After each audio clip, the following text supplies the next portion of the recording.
Thanks for inviting us in on this Monday night. Indiana is gearing up for yet another fight over marijuana. So, should it be legal, recreationally, medically, or not at all?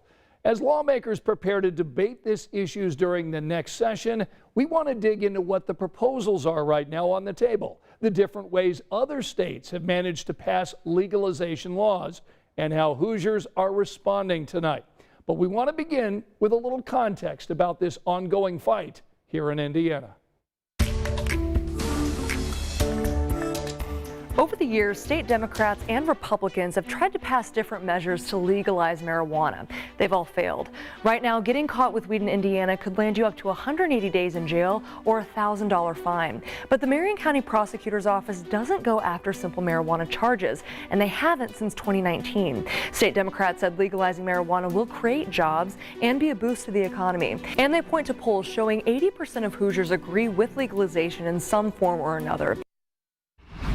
Not everybody is on board with legalizing marijuana here in Indiana. It can still be a very polarizing topic at times. So tonight our Emily Longnecker digs into the opposition this topic faces and shares the story of a Hoosier veteran who says medical marijuana could be a game changer.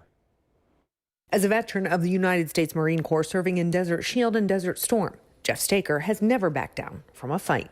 Marines are always sent in there to get the job done when the punches have to be thrown. For the past several years, Staker's been on the front lines of another fight here in Indiana to legalize marijuana for medical use. I want to help the veterans and stuff, and patients and citizens, have this medicine as a beneficial alternative to whatever ailments they may have. For Staker, that was chronic back pain from bulging discs due to his service. For years, he took OxyContin, but the dosage kept increasing to deal with his pain. And I was running the risk of accidentally overdosing. Staker eventually turned to a doctor in California who legally prescribed cannabis to treat his pain, since the same treatment wasn't legal in Indiana. That's when he started Hoosier Veterans for Medical Cannabis.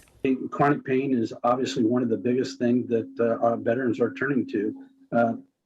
Besides, veterans that are suffering from PTSD and other ailments, that they're finding the benefits from cannabis. Governor Eric Holcomb has come out against legalizing marijuana for recreational use and said more research needs to be done before considering legalizing it for medicinal use. Indiana does allow for the sale of CBD products and lets farmers grow and process hemp commercially. I think we're taking steps in the right direction. Right now, though, Indiana is still one of 14 states without medical cannabis laws. Staker hopes that can change in the next legislative session. Tired of hearing that, Indiana is going to be the last one. And hopefully that won't be the case. Not if Jeff Staker has anything to say about it. And he's proven he certainly does. Till the battle's over. We'll be in the fight till the end. Since the state of Indiana has been trying for years to pass some marijuana legislation without any success, we decided to look and see how some of our neighboring states did it. Michigan residents didn't work with state lawmakers, instead collecting enough signatures to send the issue straight to voters.